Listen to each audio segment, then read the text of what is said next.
Salut tout le monde, c'est la rentrée, yay! Je sais pas à quel point vous êtes excités que ce soit la rentrée, mais moi j'ai beaucoup trop hâte de me réorganiser surtout, parce que là je suis partie un peu en cacahuète sur cette fin d'année. Donc, je vous ai préparé des petits DIY comme il y a quelques temps, et je sais que ça vous a beaucoup plu, en quelques temps, quelques rentrées, hein, n'est-ce pas? Donc voilà, sachant qu'il y a des choses dont j'avais plus besoin que d'autres, à savoir notamment un porte-revue. Alors je ne vais pas mettre des revues dedans, je vais mettre surtout classer des papiers, etc. Donc je voulais absolument vous en faire un, et j'ai trouvé des petites idées qui sont vachement sympas, donc je vous laisse regarder ça. Il y a 2-3 autres petites choses qui j'espère vous plairont, et moi je vous retrouve à la fin. Allez, c'est parti! Et on va commencer par le premier DIY, inspiration sirène. Moi pour ma part je l'ai fait sur une pochette, mais c'est vraiment un DIY qui est adaptable pour tout, une couverture de cahier ou autre.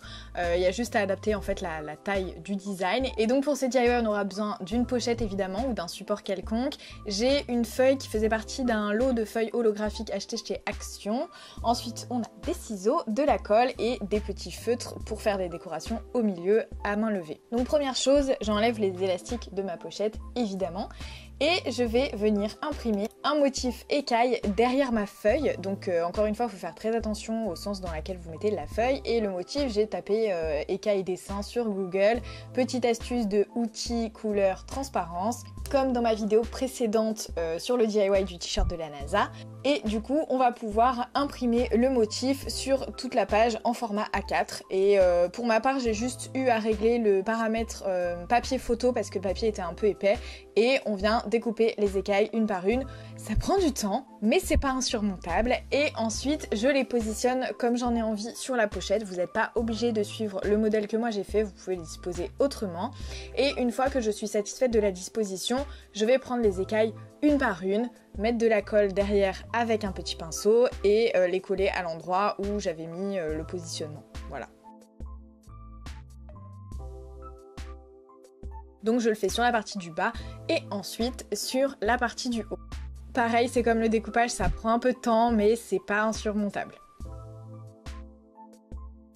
J'ai choisi cette feuille parce que les reflets sont vraiment canons, enfin on dirait vraiment des écailles de sirène, j'adore, je suis trop fan. Et ensuite, comme je trouvais qu'au milieu c'était un peu vide, j'ai décidé de venir faire un dessin. Donc j'ai tapé queue de sirène sur Google, je crois, quelque chose comme ça. Je vous ai mis le design là en visuel sur la vidéo. Celui que j'ai choisi, mais vous n'êtes pas obligé de choisir le même évidemment, comme d'habitude. Donc j'essaye de reproduire le dessin à main levée, d'abord au crayon à papier, et ensuite je vais repasser les traits de crayon à papier avec des feutres de couleur.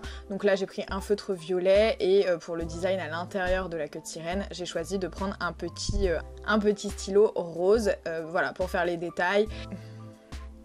L'idée de ce dessin, et c'est pour ça que j'ai choisi un dessin avec des petites vagues en bas, c'était de mettre en avant le titre de la pochette. Donc moi, comme ce sera pas un truc hyper méga précis, j'ai mis important point d'exclamation en bas, et évidemment après avoir fait les traits au feutre, je suis venue gommer les traits que j'avais fait au crayon qui dépassaient un peu ou qui se voyaient un peu trop.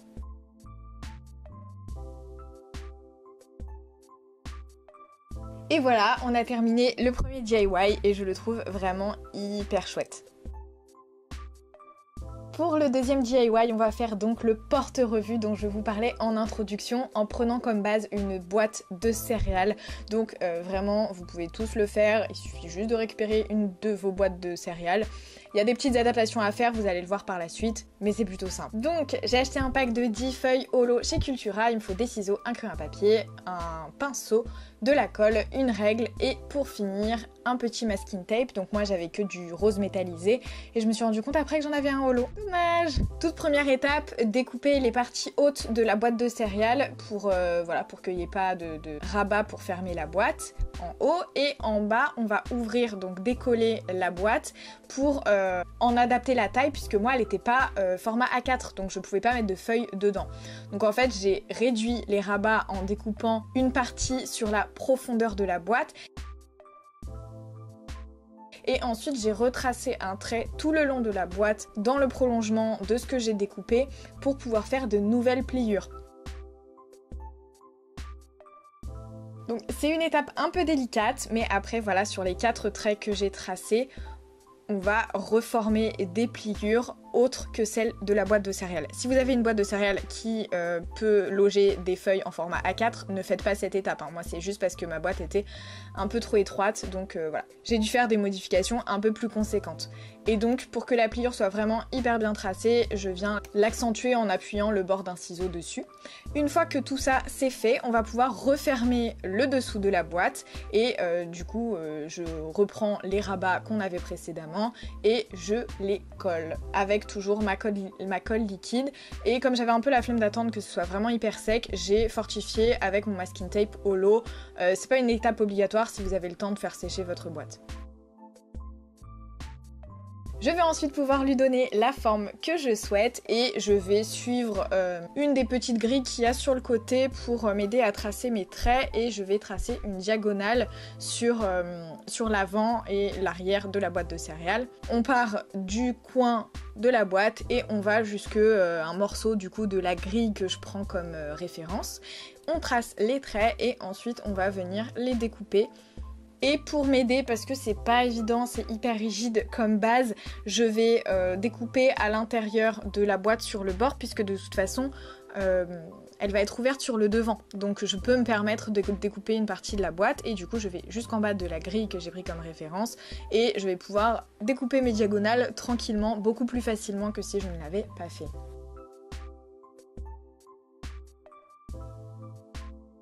Je fais donc la même chose des deux côtés et je vais finaliser en prenant le bas de ma grille comme référence pour découper le bord de ma boîte en fait.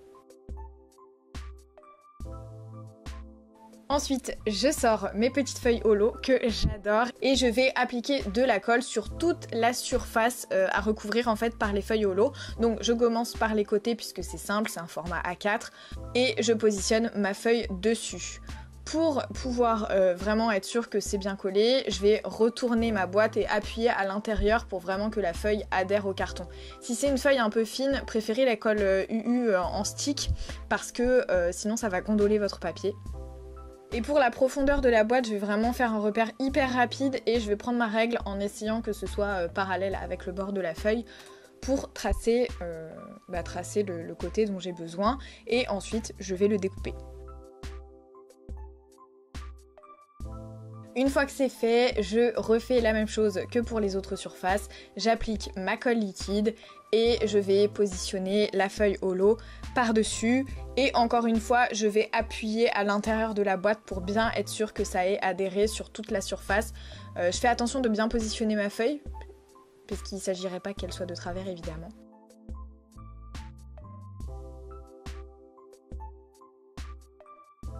Et pour mon dernier bord, j'avais envie de faire un truc un peu différent, donc j'ai hésité entre deux petits papiers un peu tropicaux, donc les feuilles ou les flamants roses, et j'ai opté pour les flamants roses parce que je trouvais que le fond beige ça jurait avec le holo. Encore une fois, j'ai fait les repères hyper rapidement et j'ai tracé un peu à la va-vite avec ma règle. C'est pas compliqué puisqu'en fait tous les traits sont parallèles, donc c'est assez simple de prendre sa règle et de faire les repères. Ensuite, j'ai découpé la feuille et je la colle sur la surface.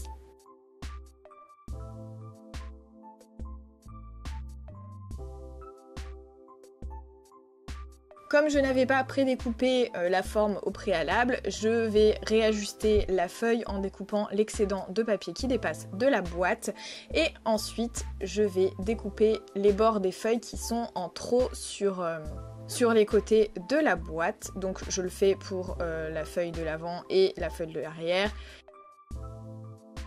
J'ai encore fait le trait hyper rapidement à main levée avec ma règle en essayant qu'il soit parallèle avec le bord de la boîte. Et je vais faire des petites encoches pour pouvoir plier les papiers sur les bords de la boîte. Donc là, encore une fois, pareil, je n'ai pas fait de repère. J'ai plié grossièrement, entre guillemets, sur les bords de la boîte puisqu'on a un guide qui est quand même assez facile.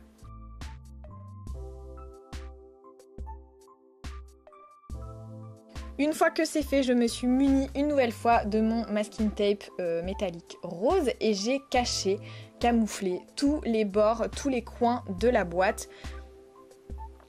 Donc c'est assez simple, hein, on positionne de façon à ce que la moitié du masking tape soit sur une face et l'autre moitié soit sur l'autre face.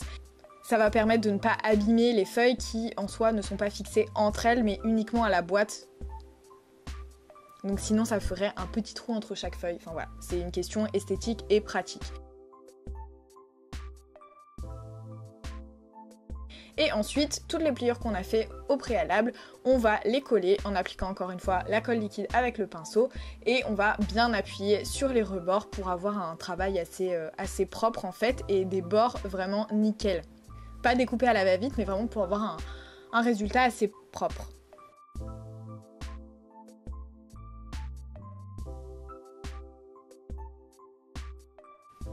Donc ça donne ceci, et dernier petit détail à ajouter à la boîte, je voulais pouvoir mettre le nom de ce qu'il y aura dans la boîte dedans, donc j'ai repris une chute de feuilles holo que j'avais pris pour les bords, et je vais découper une petite bandelette sur la largeur et essayer de former un angle droit avec la petite bandelette. Donc vous voyez à l'image comment faut faire, c'est un peu compliqué à expliquer à l'oral, et je vais découper les bords du triangle pour que ça fasse vraiment un triangle parfait avec un angle droit. Je vais prendre du scotch double face et je vais scotcher la face où les petites bandelettes peuvent s'échapper.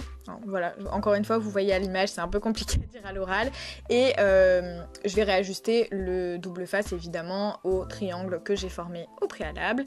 Ensuite j'enlève le petit plastique qui protège la deuxième face du scotch double face et je vais venir positionner le petit triangle sur le devant de ma boîte et je vais répéter l'opération une deuxième fois, et pour que les deux triangles soient bien alignés je prends ma règle, voilà, tout ce qu'il y a de plus simple. Et ensuite j'ai pris une chute d'un des rabats de la boîte de céréales qu'on a enlevé précédemment, et encore une fois j'ai fait très grossièrement les repères au crayon à papier par rapport au côté de ma boîte. J'ai noté ce que j'allais y mettre dedans et le petit papier s'emboîte nickel dans les petits triangles. Et ce DIY est terminé, on va pouvoir passer aux intercalaires puisque je veux mettre plein de documents différents dans ces porte-revues, et du coup j'avais besoin de repères pour séparer les différentes parties tout simplement. Donc je vais prendre cette sublime feuille que j'ai trouvée chez Cultura à 2,50 €, donc feuille rose avec des petites paillettes pas holo mais vert bleu, une feuille rose de la même couleur pour cadrer, une règle, des ciseaux et un crayon à papier, ainsi que de la colle UU cette fois puisque du coup ma feuille rose est vraiment hyper fine et j'ai pas envie qu'elle gondole. Donc première étape, je vais positionner ma feuille rose sur la feuille où je veux faire mon repère d'intercalaire, et je vais mesurer un peu la largeur que je veux, tracer le trait à la règle en repère pour pouvoir le découper. Je découpe évidemment et je vais faire un petit détail en haut de l'intercalaire avec un petit arrondi au ciseau, encore une fois à main levée, enfin voilà, pas besoin de tracer ça clairement. Ensuite je positionne mon repère sur la feuille et je vais marquer avec la colle la partie qu'il ne faut pas que je colle, donc il faut laisser vide, et ensuite je vais badigeonner mon stick de colle sur le petit repère d'intercalaire. Comme ça je vais pouvoir le positionner sur ma feuille, donc à refaire autant de fois que vous voulez d'intercalaire tout simplement. Pour terminer le travail, comme j'ai envie de marquer des choses sur mes intercalaires et que dans chaque partie il va quand même y avoir des petites choses un peu différentes, là je vous ai pris l'exemple de la matière anglais, hein, par exemple, voilà. Je marque donc le titre de ma partie avec des petits pochoirs, parce que voilà, j'avais ça et je trouvais ça cool. Donc j'ai marqué anglais et ensuite j'ai mis des petits points où je détaille ce qu'il y a à l'intérieur de cette partie dans mon porte-revue. Donc vocabulaire, verbes irréguliers, etc., etc. Et bien nous arrivons à la fin de cette vidéo, j'espère qu'elle vous a plu. Si c'est le cas n'hésitez pas à la liker et dites-moi en commentaire le DIY que vous avez préféré parce que ça me donne vraiment des indications sur vos goûts et ce que je peux vous proposer dans mes DIY. Donc j'attends ça, et si vous voulez voir plus de vidéos de ce type n'hésitez pas à vous abonner à la chaîne, et moi en attendant la prochaine vidéo je vous fais des bisous.